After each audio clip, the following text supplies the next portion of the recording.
গীতার মন চঞ্চল হয়ে উঠেছে পদ্মর জন্য। তাই রান্নাঘরে রান্না করতে করতেও তার মনের মধ্যে সমানে সেই কথাগুলোই ভেবে চলেছে।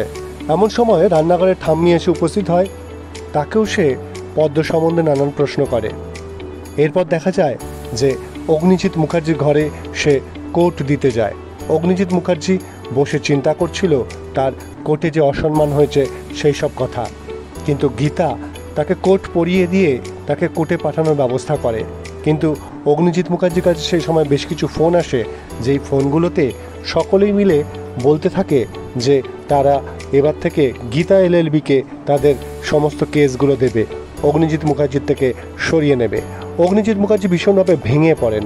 তিনি গীতাকে বলতে থাকে, দেখো আজকে তোমার জন্য আমার সমস্ত ক্লায়েন্ট চলে যাচ্ছে আমার থেকে তোমার কাছে। তখন গীতা এলএলবি সেসব ক্লায়েন্টদের বলে যে না, আমি এসব কোনো কেস লড়বো না, আপনারা অগ্নিজিৎ মুখার্জিকে দিয়ে লড়ান। তার কারণ অগ্নিজিৎ মুখার্জি কলকাতার সব থেকে বেস্ট লয়ার। সেই সময় ভজন মিত্তিরের ফোন আসে।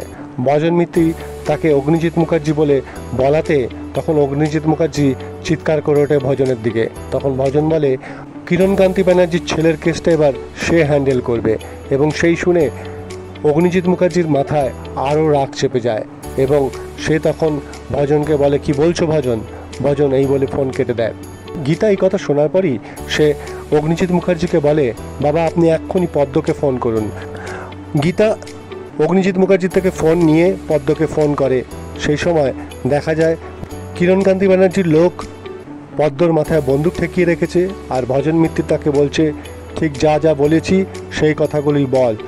বলতেই গীতা তখন তাকে জিজ্ঞেস করে, পদ্ম চুপ করে দাঁড়িয়ে থাকে এবং পরে শোনা যায় যে পদ্মর বিয়ের ব্যবস্থা হচ্ছে বর ছাড়া। দেখতে থাকুন সমস্ত আপডেট পেতে বিনি পয়সায় বিনোদন।